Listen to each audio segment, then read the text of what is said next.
ओम शांति। आज का प्रातः क्लास है 20 अप्रैल 1968। बच्चों की बुद्धि में है कि हम रूहानी यूनिवर्सिटी में बैठे हुए हैं।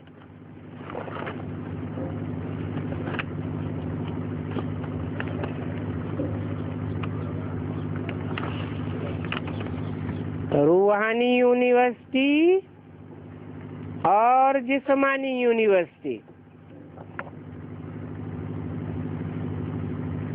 तुम्हारी बुद्धि में रूहानी यूनिवर्सिटी का नशा होना चाहिए।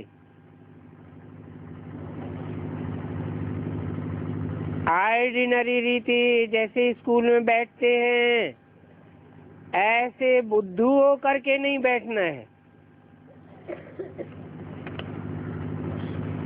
बहुत बच्चे हैं जैसे कि बुद्धू होकर के बैठते हैं।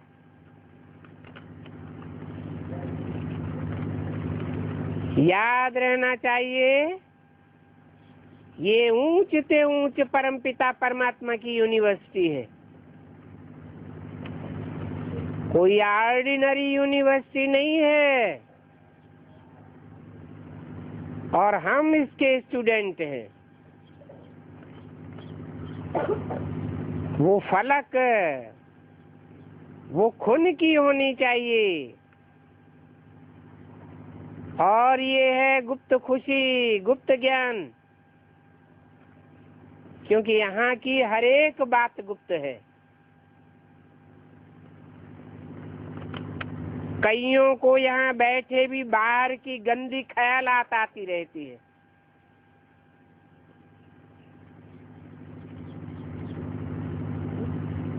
यहाँ तुम पढ़ते ही हो भविष्य नई दुनिया का वर्षा पाने के लिए, तो कितनी खुशी होनी चाहिए। दैवी गुण भी होने चाहिए। भले यहाँ सभी ब्राह्मण ही आते हैं, ब्राह्मण भी नंबरवार होते हैं। ब्राह्मणों की 9 कुड़ियां गाई जाती हैं, एक से एक ऊंच और एक से एक नीच।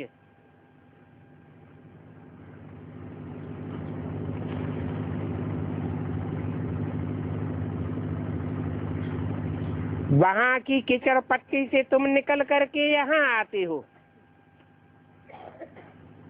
जैसे कि कचड़े से निकल करके यहाँ आते हो। कचड़े का टब होता है ना, तो ये पुरानी दुनिया भी कचड़े का एक बड़ा टब है। उस कचड़े के टब से निकल करके तुम यहाँ आए हो, तो तुमको तो अंदर में कितनी खुशी होनी चाहिए कि सारी दुनिया गंध में पड़ी हुई है।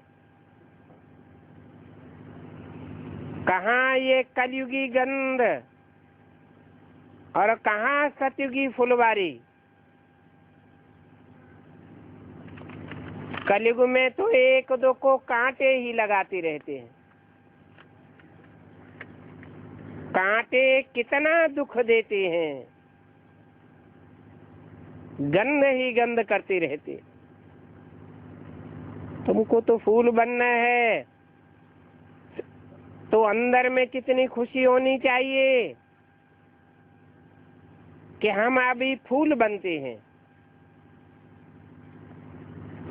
तो देखो ये बाप का बगीचा भी है और बाप को बागवान कहा जाता है। वो कांटों को फूल बनाते हैं। ये तो समझ होनी चाहिए कि हम किस प्रकार के फूल बन रहे हैं। यहाँ बगीचा भी है, मुरली सुन करके फिर बगीचा में जाकर फूलों में अपनी भेंट करो कि हम कौन सा फूल हैं। हम कोई कौआ तो नहीं है।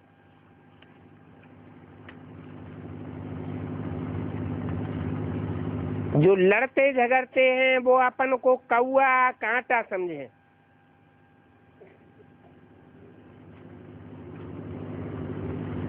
समझे कि हम फूल बनने लायक नहीं हैं, 100% नालायक हैं।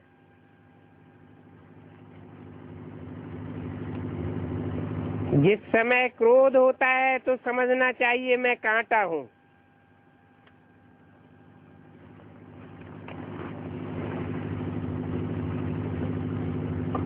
चांडाल बनने की शूटिंग कर रहा हूं।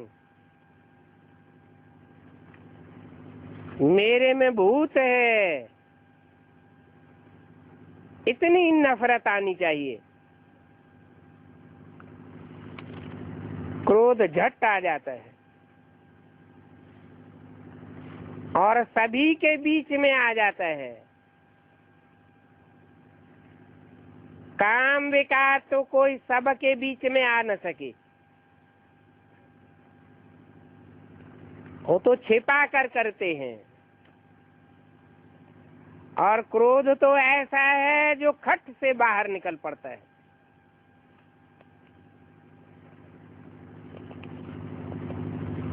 क्रोध करते हैं तो उसका असर सारा दिन अंदर में चलता है। सब समझते हैं ये क्रोध का कांटा है या लोभी कांटा है, तो अपने से आप ही नफरत आनी चाहिए। परंतु नफरत आती नहीं है। तुम बच्चे समझते हो हमको बाप कांटों से फूल बनाते हैं। इसको गंध में देखते हैं तो समझते हैं ये क्या। हम तो आए हैं गंध से निकालने, फिर भी ये गंध में ही पड़े रहते हैं।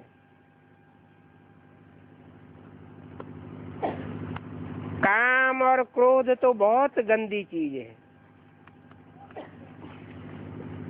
सारी शोभा ही गंवाई देते हैं। यहाँ शोभा दिखावेंगे तो वहां शोभा पावेंगे। कितना रोज से समझाते रहते हैं बच्चों दैवी गुण धारण करो, अभी तुमको स्वर्ग में चलना है। ये लक्ष्मी नारायण देखो कितने गुणवान हैं, महिमा भी इनके गाते हैं। फिर कहते हैं हम नीच हैं, कामी हैं, कपटी हैं। उनको कहते हैं आप सर्वगुण संपन्न हो।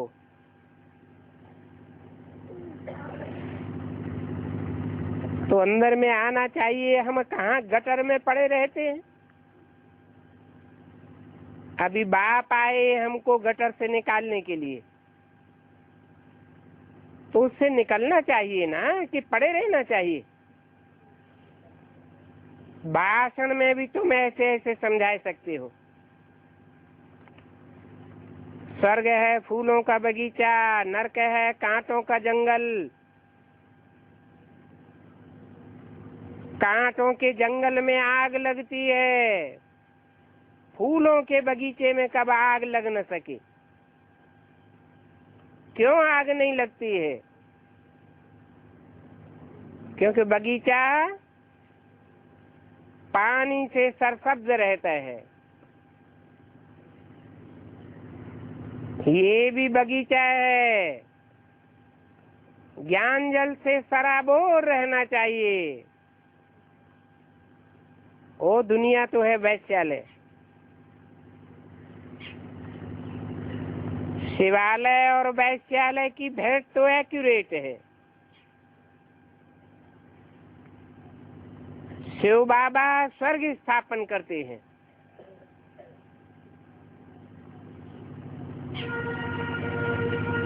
क्योंकि शिव बाबा ही सदैव स्वस्थिति में रहने वाला है, और तो कोई सदाकाल स्वस्थिति में रहने वाला है ही नहीं। रावण नरक स्थापन करता है।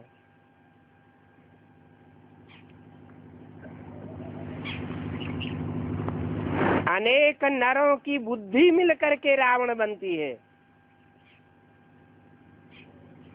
रावण को कितने शीश दिखाए जाते हैं? 10 शीश दिखाए जाते हैं। तो देखना चाहिए हमको कितने गंदे ख्यालात बुद्धि में आते हैं, उनसे नफरत आनी चाहिए। हम आत्मा बाप के बच्चे हैं, हमारे में ये गंध कहाँ से आई? अगर गंध होगा तो बाप का नाम बदनाम कर देंगे, क्रोध करेंगे तो बाप की निंदा कराई ना। जो क्रोध करते हैं, क्रोध का भूत आता है तो समझो बाप को भूल जाते हैं। अगर बाप की याद रहे तो कोई भी भूत आवे ही नहीं। बाप की याद में रहने वाले बहुतों के दिलों को रिझाते रहते हैं, याद का असर पड़ जाता है। जैसे क्रोध का असर पड़ जाता है, जैसे एक बार क्रोध किया तो वो मास भर बुद्धि में रहता है कि ये क्रोधी है, फिर ऐसे दिल से उतर जाते हैं। ये गंदी आदत है ना, बाप दादा के दिल से ही उतर जाते हैं। ये दादा भी कोई कम नहीं है,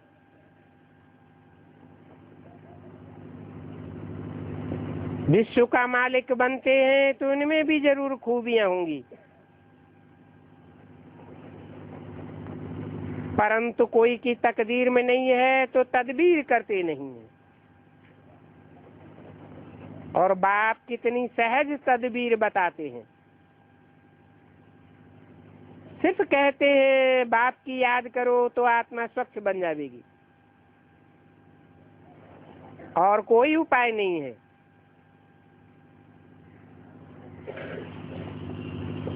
नहीं तो देखो इन महर्षियों में, साधु सन्यासी महात्माओं में कितने फंसे हुए हैं,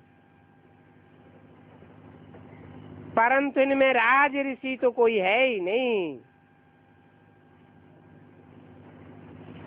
क्योंकि राजयोग सिखलाने वाला तो एक ही बाप है।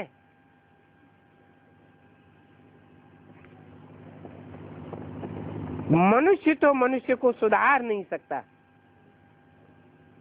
क्यों नहीं सुधार सकता?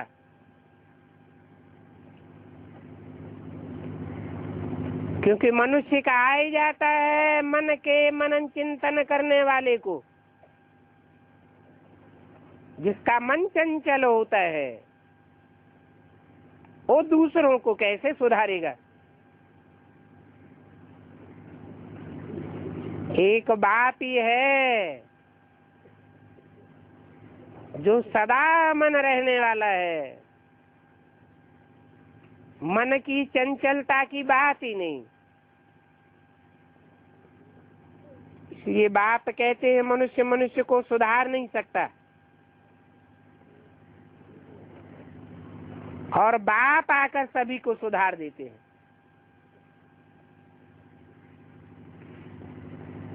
क्योंकि बाप में चंचल मन का नाम निशान नहीं है।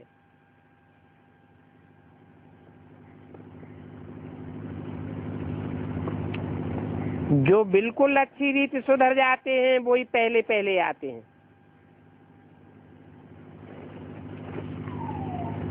तो गंदी आदतों को निकाल लेना चाहिए, सुधारना चाहिए। पढ़ाई पर, योग पर ध्यान देना चाहिए, ये भी समझते हैं। सभी तो ऊंचे नहीं बनेंगे, परंतु बाप तो पुरुषार्थ करावेंगे ना। जितना हो सके पुरुषार्थ करके ऊंच पद पाओ। पुरुषार्थ नहीं करेंगे तो कल्प कल्पांतर ढरकते रहेंगे। 20 अप्रैल 1968 की वाणी का दूसरा पेज। बाबा समझाते तो बहुत हैं, बाप को याद करो तो कचरा निकल जाएगा। वो हम सन्यासी आदि तो हठ योग बैठ करके सिखाते हैं, वो हठ योग तो कोई काम का नहीं है, क्योंकि हठ योग तो है शारीरिक योग। शरीर की कर्मेंद्रियों को हठ पूर्वक कंट्रोल करना चाहते हैं।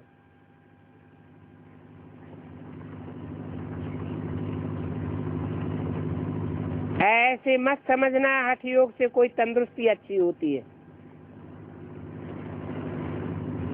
हठ योगी कब बीमार नहीं पड़ते हैं, नहीं, सब बीमार पड़ते हैं। भारत में जब इन लक्ष्मी नारायण का राज्य था तो सभी की आयु बड़ी थी, सब तंदुरुस्त थे, कोई बीमार नहीं पड़ता था, सब हेल्दी थे। अभी तो देखो बिल्कुल छोटी आयु है गई है।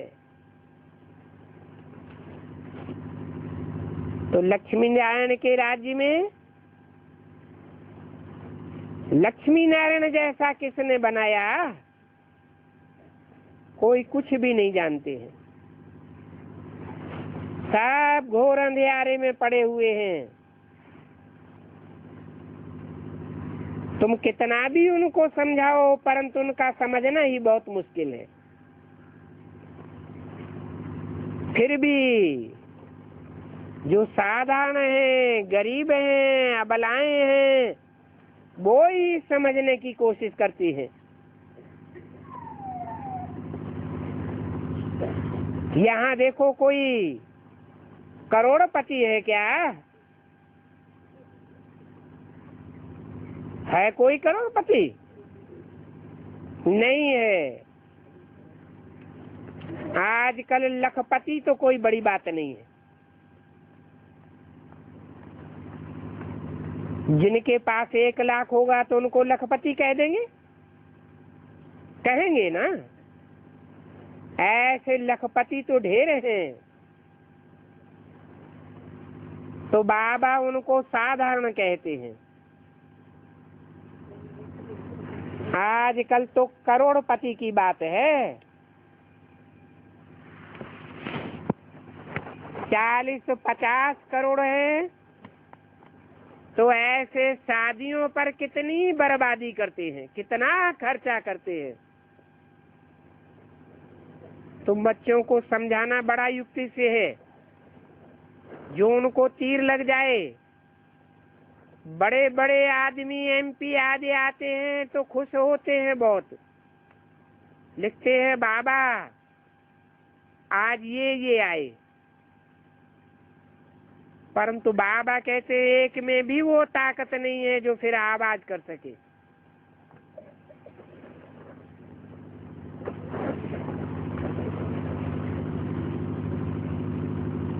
माना जो ब्राह्मण समझते हैं कि बड़े बड़े आदमी आए, करोड़पति आए, बड़े बड़े MP आए, मिनिस्टर आए, प्राइम मिनिस्टर आए, तो बाबा का नाम बाला कर देंगे। नहीं, बाबा का नाम बाला करने वाले माला के मण के बनने वाले बच्चे होंगे या बाहर की दुनिया के बड़े आदमी होंगे। बाप कहते हैं उनमें एक में भी वो ताकत नहीं है जो आवाज कर सके। विश्व में शांति तो तुम ब्रह्मा कुमार कुमारियों के बिना कोई करा ही नहीं सकता। दुनिया तो ये बातें जानती ही नहीं है। बल तुम समझाते हो परंतु पूरा समझते नहीं है। यथा योग पूरा समझ करके जाते नहीं है। ऊंच से ऊंच है भगवान तो जरूर ऊंच से ऊंच उनका वर्षा होगा। इन लक्ष्मी नारायण को ये स्वर्ग का वर्षा किसने दिया? ये लक्ष्मी नारायण कहाँ के रहवासी हैं? ये भी बहुतों को पता नहीं है। बिल्कुल ही चट्ट खाते में है। म्यूजियम में आते तो बहुत हैं। म्यूजियम में समझाने का चांस भी बहुत अच्छा है, परंतु समझाने वालों में याद का जौहर नहीं है। बाप को याद करे तो प्रफुल्लता भी आ जावे।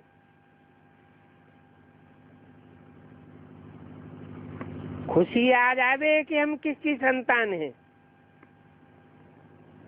कितने बच्चे हैं जो कायदे से पढ़ते ही नहीं है, बाप से योग ही नहीं है। तो बाप भी कहते हैं परिपूर्ण तो कोई नहीं बना है, सब नंबरवार हैं। बच्चों को एकांत में बैठ करके बाप को याद करना चाहिए। बुद्धि में आना चाहिए ऐसे ऊंचे से ऊंचे बाप से हम क्यों न स्वर्ग का वर्षा पावे। इतनी बड़ी दुनिया में हम ही सबसे जास्ती पतित बने, फिर हमको ही सबसे जास्ती पावन बनना है। ये बात अच्छी रीति याद करनी है कि हम भारतवासी सबसे जास्ती पतित बनते हैं और हमको ही बाप आकर सबसे जास्ती पावन बनाते हैं। बाप हर प्रकार की राय देते हैं कि ऐसे ऐसे करो। जैसे क्वीन विक्टोरिया का वजीर कितना चतुर था, रोड लाइट पर पढ़ करके कितना ऊंचा पद पाई लिया।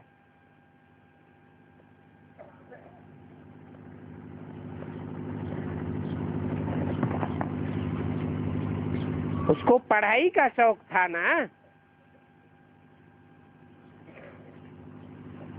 ये बाप की पढ़ाई तो गरीबों के लिए है।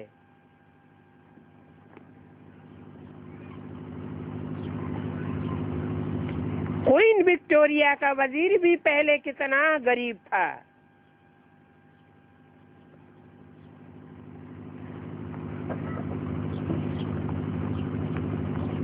यहाँ ज्ञान में क्वीन विक्टोरिया कौन है?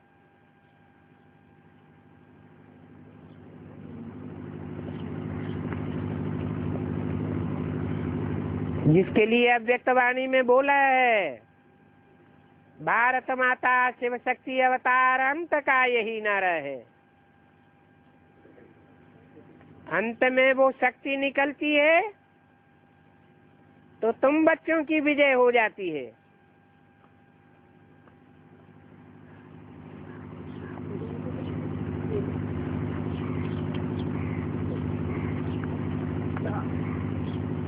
ये ज्ञान भी गरीबों के लिए है।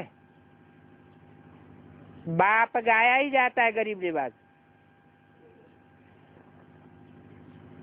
साहूकारों को तो अपनी साहूकारी का बहुत नशा रहता है।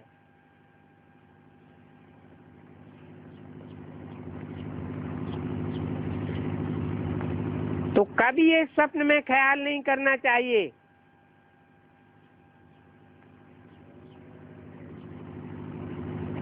क्योंकि पैसे वालों को तो पैसे, बंगले, कारखाने आदि ही याद आते रहेंगे। क्या कारण है?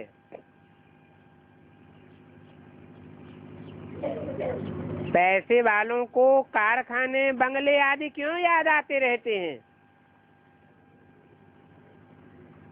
क्योंकि जहां हमारा धन होगा वहां हमारा मन होगा।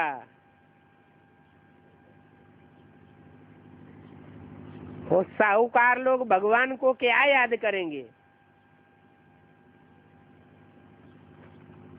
वो तो कहेंगे हमारे लिए इसी दुनिया में स्वर्ग है।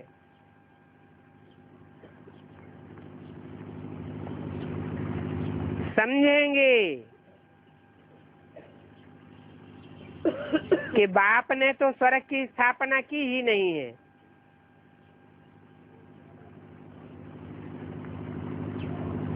बाप कहते हैं अभी तो मैं स्वर्ग स्थापन करने आया हूं।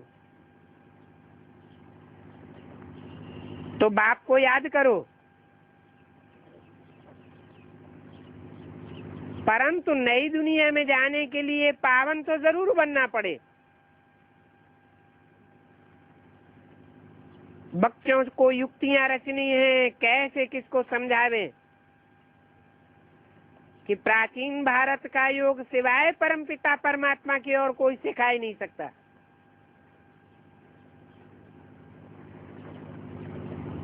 वो सदा शिव है, सदैव योग युक्त है।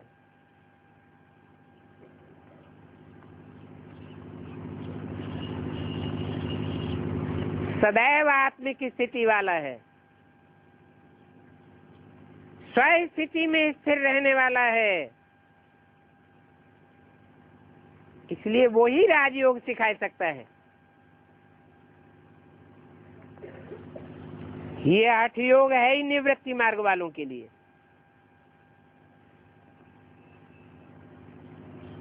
बाप समझाते रहते हैं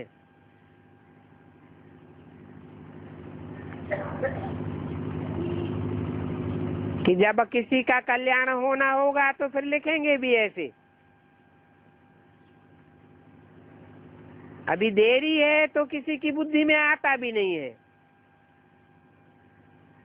तुम्हारी तो ईश्वरीय मिशन है, बाकी तो सब लंगूर हैं। शिकल उनकी भला मनुष्यों की है और शकल तो इन देवताओं की भी मनुष्य जैसी है ना। इनमें और तुम्हारे में फर्क क्या है? इनको कोई 10 भुजाएं आदि थोड़े ही है। मनुष्य तो मनुष्य ही होते हैं। शास्त्रों में देखो क्या क्या बातें बैठ बनाई है।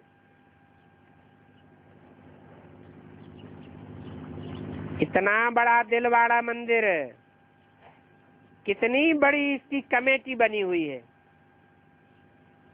परंतु वो कमेटी वाले जरा भी अर्थ को नहीं जानते।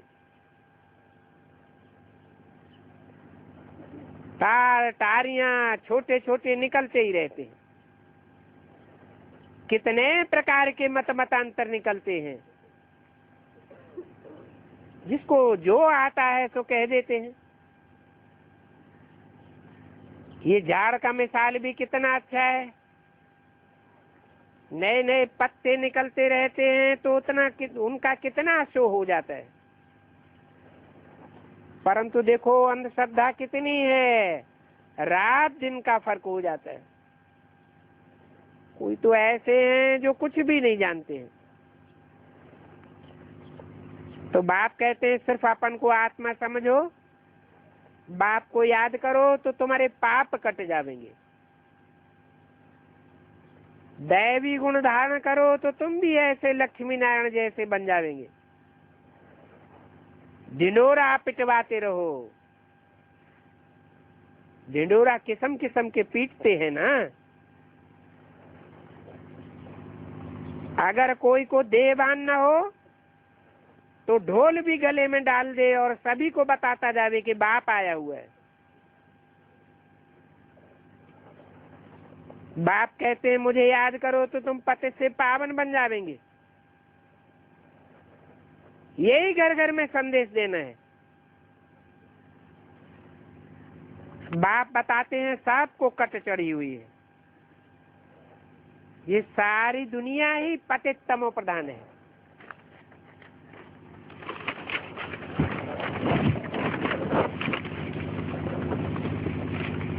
ऐसे ढिंडोरा पीटते रहेंगे तो बहुत आकर के सुनेंगे। 20 अप्रैल 1968 की वाणी का 3रा पेज। परंतु कोई में देह अभिमान न हो तो ऐसा कर सकते हैं। बाप कहते हैं कि सर्विस तो बहुत है, घर घर में बाप का पैगाम पहुंचाना है। बाप तो सभी को मैसेज देने आए हैं। कितनों को मैसेज देने आए हैं? 500-700 करोड़ मनुष्यों की इस दुनिया में एक भी मनुष्य आत्मा ऐसी नहीं रह जाएगी जिसको बाप का संदेश न मिले। परंतु कितने साल हो गए हैं? 70 साल से ऊपर हो गए। और कितने % को संदेश मिला है?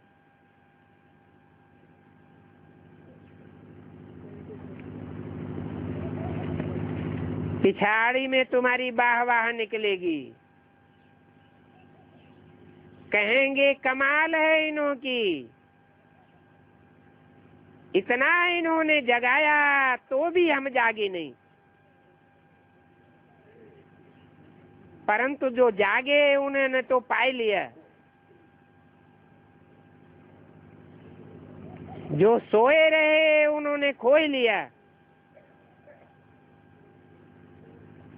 बाप बादशाही देने आते हैं तो खोए लेते हैं। कहते हैं ना, ब्रह्मा ने जब भाग्य बांटा तो क्या सोए हुए थे? तो ऐसे ऐसे करके बच्चों को सर्विस की युक्तियां रचनी चाहिए।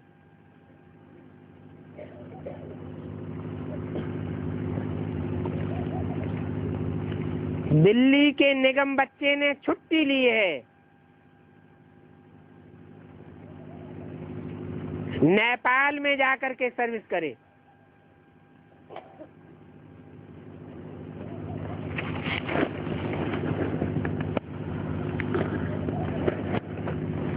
जाकर के ढिंडोरा पिटवाओ। कहाँ है? क्यों, नेपाल में क्या खास बात है? पाकिस्तान में नहीं है?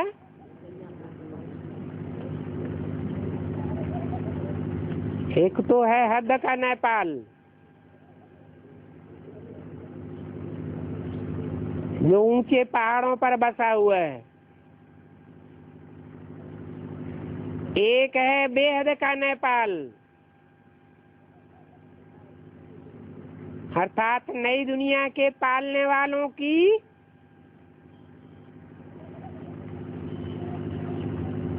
ऐसी कमेटी, ऐसा ग्रुप, एडवांस पार्टी का ऐसा ग्रुप जो बहुत ऊंची ऊंची स्टेज में रहता है।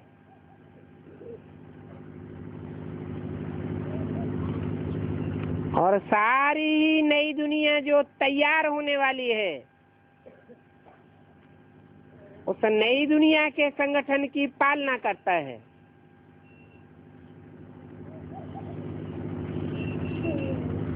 तो निगम बच्चे को बाप ने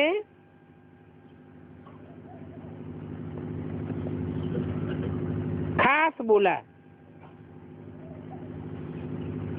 कि तुमने नौकरी धंधे से छुट्टी ली है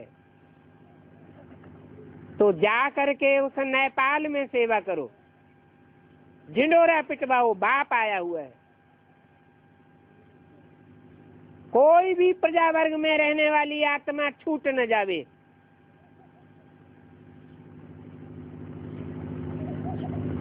क्योंकि नई दुनिया का जो संगठन बनेगा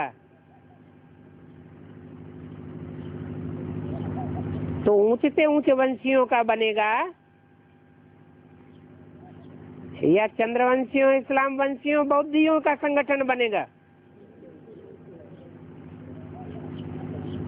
तो जो भी ऊंचे से ऊंची स्टेज में रहने वाले जन्म जन्मांतर की आत्माएं हैं, उनके घर घर को संदेश मिल जावे। घर घर में पिंड ढिंढोरा पिटवा दो कि बाप आया हुआ है। कहते मामे कम याद करो तो तुम्हारे विकर्म विनाश हो जाएंगे। पवित्र बन के पवित्र दुनिया का मालिक बन जाएंगे। अगर याद नहीं करेंगे तो पाप कटेंगे नहीं। कोई भी प्रकार की कट न रहे तो ऊंच पद पाए सकते हैं, नहीं तो पद कम और सजाएं खावेंगे। वहां नेपाल में सेवा की अच्छी मार्जिन है।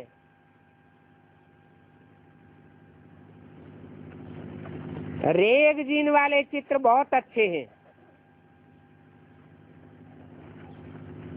साथ में ले जाने से सर्विस अच्छी कर सकते हैं। कौन सी रेगजीन वाले चित्र? जो छोटे छोटे चित्र अभी बनवाए हैं ढेर के ढेर, वो या मम्मा बाबा के जमाने से जो नए चित्र बने हुए हैं साक्षात्कार से, उनकी बात बताई।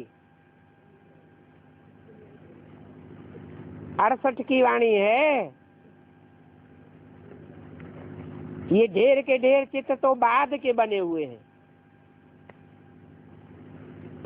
तो ये रेगजीन वाले चित्र बहुत अच्छे हैं, साथ में ले जाने से सर्विस कर सकते हैं।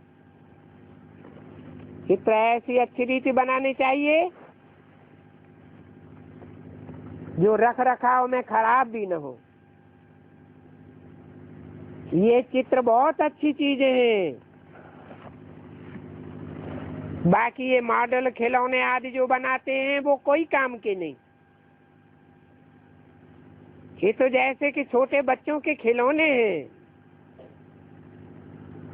बड़े बड़े आदमियों के बड़े बड़े चित्र होते हैं, हजारों वर्ष चलते हैं, उनकी बड़ी वैल्यू होती है। चित्रों का कपड़ा अच्छा होने से चित्र खराब नहीं हो सकते हैं।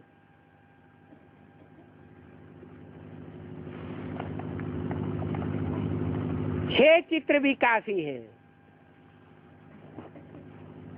बोलो, ये शशि का चक्र कैसे फिरता है हम आपको समझाते हैं। इस चक्र को जानने से तुम चक्रवर्ती राजा बनेंगे। समझाने के लिए तुम्हारे पास तो बैज तो है, परंतु इस बैज की वैल्यू बच्चों के पास नहीं है।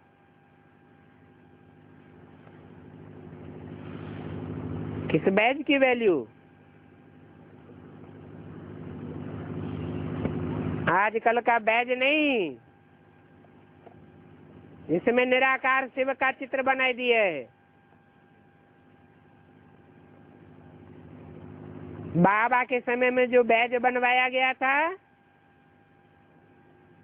उसमें एक तरफ त्रिमूर्ति और दूसरी तरफ लक्ष्मी नारायण का चित्र था।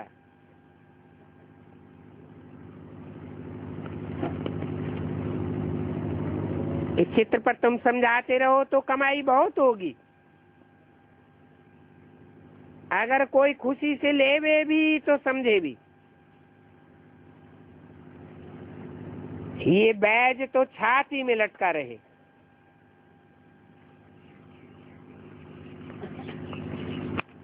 ये शिव बाबा इस ब्रह्मा द्वारा ये वर्षा देते हैं।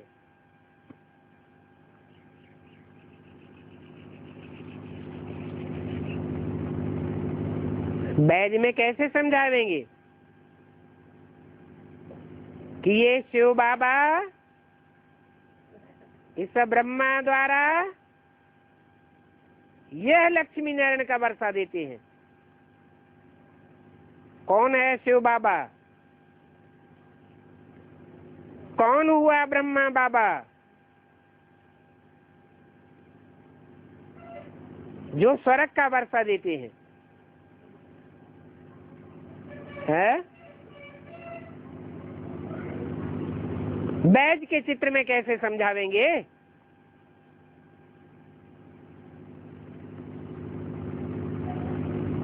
वो ब्रह्मा बाबा तो शरीर छोड़ गए, उनके द्वारा वर्षा मिलने की बात ही खत्म हो गई। तो क्या बाबा की वाणी झूठी है? जरूर है कि इसमें कोई राज है जो मुरली में बताए दिया है कि ये मम्मा बाबा भी तुम्हारे कोई असली मम्मा बाबा नहीं है।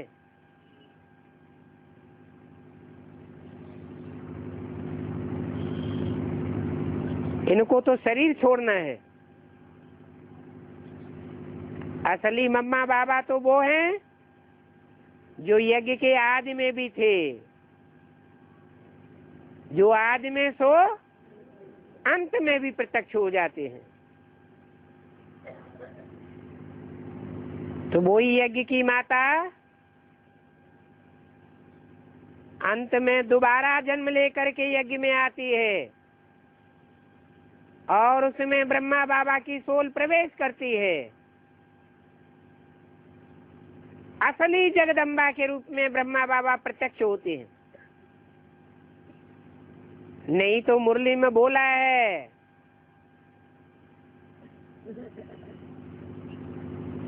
वास्तव में ये ब्रह्मा है तुम्हारी जगदम्बा, परंतु तन पुरुष का है। तो तन पुरुष का है तो जगत की अम्बा कैसे कहेंगे? इसलिए ओम राधे को निमित्त बनाए दिया था।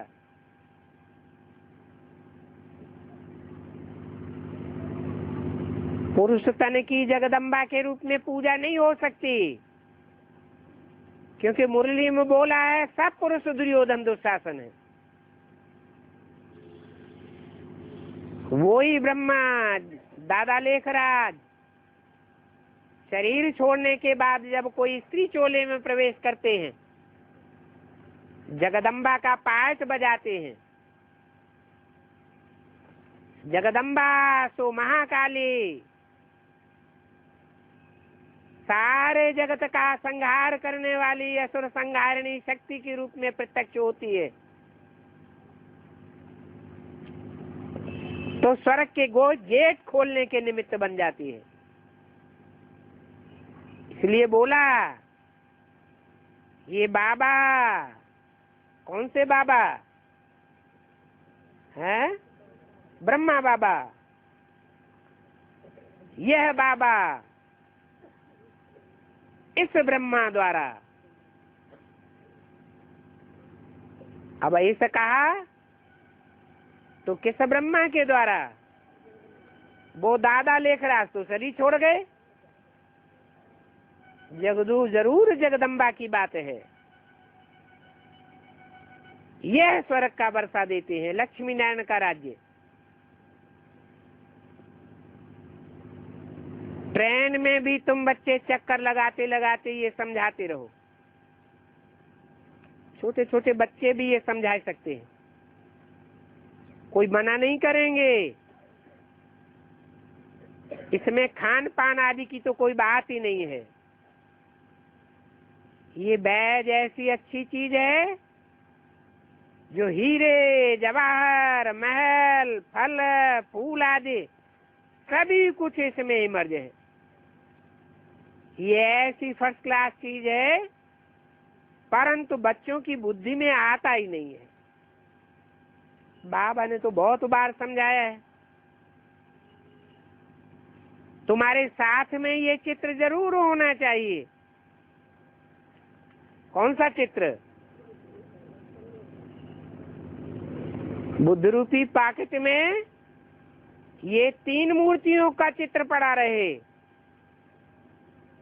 जिसने समझा होगा उसकी बुद्धि में पड़ा रहेगा, जिसने जाना ही नहीं होगा कि ब्रह्मा रूपी जगदम्बा कौन है, भारत माता शिव शक्ति अवतार वैष्णवी कौन है, और विश्व पिता शंकर कौन है, तो खुद की बुद्धि में ही ये नहीं होगा तो दूसरों को समझावेंगे क्या? तुम समझावेंगे कोई उल्टा सुल्टा भी बोलेंगे। तुम जानते हो कृष्ण को भी गाली मिली थी ना, शिशुपाल जरासंधियों ने गाली दी थी ना।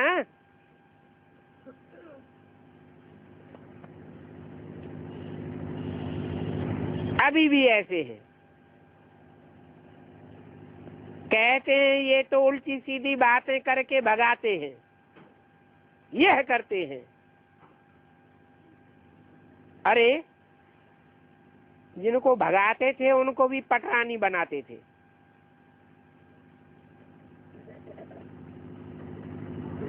जो विश्व के मालिक बनने वाले हैं वो कोई ऐसे काम थोड़े ही करेंगे।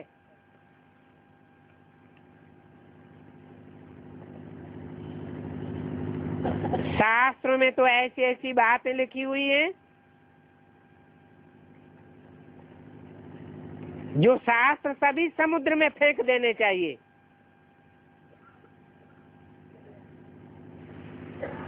बाबा को अब अगर अभी राजाई मिल जावे तो हुक्म करें कि ये सभी शास्त्र समुद्र में डाल दो, परंतु ड्रामा में ऐसा नहीं है।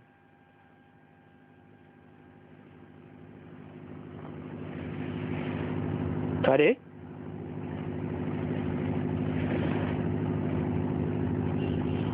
हाँ, ये काम करना अच्छा होगा क्या? है नहीं, क्यों? क्योंकि ये काम मुसलमानों ने भी किया। सब शास्त्रों को उठा के समंदर में नदियों में फेंकवा दिया,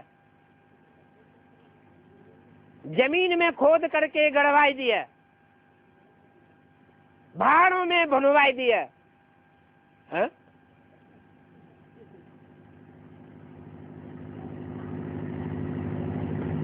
तो मुसलमानों ने अच्छा किया या बुरा किया? बुरा किया। दुनिया की दुर्गति कैसे हुई है? इन मनुष्यों के लिखे हुए शास्त्रों से ही दुर्गति हुई।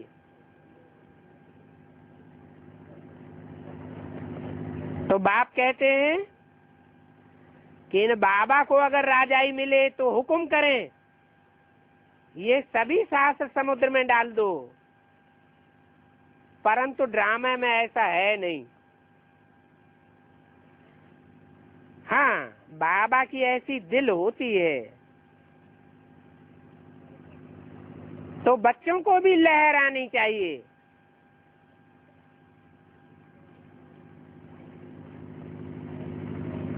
किसी का दिल करे लेकिन प्रैक्टिकल में करने में असमर्थ हो जाए तो क्या कहेंगे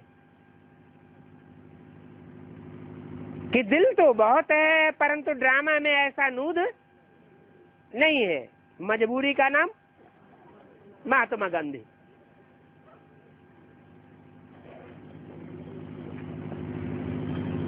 तो बोला मेरी तो दिल होती है, माने ब्रह्मा बाबा की, तो बच्चों को भी लहरानी चाहिए। हम तो चाहते हैं कि जल्दी विनाश हो जावे,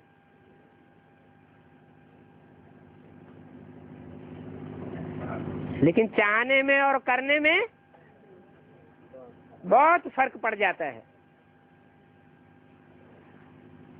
फिर कहते हैं अभी तो बाबा हमारे साथ है, अभी हम बाबा को छोड़ेंगे, विनाश हो जाएगा, तो बाबा 5000 साल बाद मिलेंगे। ऐसे बाबा को हम कैसे छोड़ें? बाबा से तो हम पढ़ते ही रहे, क्योंकि ये है ब्राह्मणों का ऊंचे से ऊंचे जन्म। परंतु जिनका बाप से भी लब हो ना, ऐसा बाप जो हमको राजाई दे रहा है, फिर तो हम उनसे मिलेंगे नहीं। परंतु गंगा पर रहने वालों को इतना कदर नहीं होता है। गंगा के किनारे ही कचरा आदि डालते रहते हैं। जो बाहर से आते हैं गंगा स्नान करने, वो कितना महत्व रखते हैं। यहाँ भी देखो, जो बाहर से आने वाले हैं वो कुर्बान जाते हैं। योग बल नहीं है तो कुछ भी समझते नहीं है। आते भी बहुत हैं, लिखते भी हैं, ऐसे ऐसे समझाया, बहुत अच्छा समझाया, अच्छा समझा भी। बाबा समझाते हैं, सुना है, ऐसे सुना है जैसे कि सुना ही नहीं, जरा भी समझा नहीं। बाप कोई नहीं जाना। अगर कुछ समझे तो जरूर ऐसे बाप से कनेक्शन करे। समझने वाले की, निश्चय बुद्धि वाले की निशानी क्या है? कि जिसकी बुद्धि में बैठेगा वो बाप से मिले बगैर रह नहीं सकता। चिट्ठी लिखे, झट पूछे ऐसे बाप को, तुम चिट्ठी कैसे लिखते हो? बतावेंगे, लिखो शिव बाबा के राफ ब्रह्मा बाबा, तो एकदम लिखने लग पड़ेंगे। ये तो रथ है ना, इस रथ की क्या कीमत होगी? कीमत तो उनकी है जो इसमें प्रवेश करते हैं। बहुत बहुत सर्विस करते हैं, समझाते समझाते गला ही थक जाता है।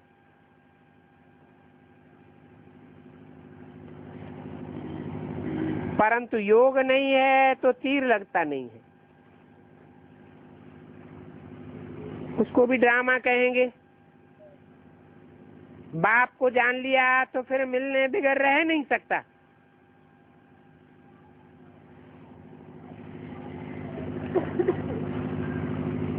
तो बाप कहते हैं ट्रेन में भी योग युक्त रहो। हम जाते हैं बाबा के पास, जैसे विलायत से आते हैं तो स्त्री घर बार याद आते हैं ना, तो तुम किसके पास जाते हो? रास्ते में भी कितनी खुशी होनी चाहिए। जो साधारण बच्चे हैं वो ही कुछ सर्विस करते हैं। जिनको घमंड रहता है, अपन को महारथी समझते हैं, जिनको महारथी कहा जाता है, वो कम सर्विस करते हैं। बाप तो सागर है। देखते हैं बच्चे फॉलो कर रहे हैं, ज्ञान की लहरें इनमें उठती रहती हैं, तो देख करके खुश होते हैं। ये तो बहुत अच्छा सपूत बच्चा है। सवेरे की आज की यात्रा में बहुत फायदा है। याद तो वैसे उठते बैठते भी करनी है। अगर तुम सर्विस करते हो तो तुम जैसे याद की यात्रा पर हो। अच्छा, ओम शांति।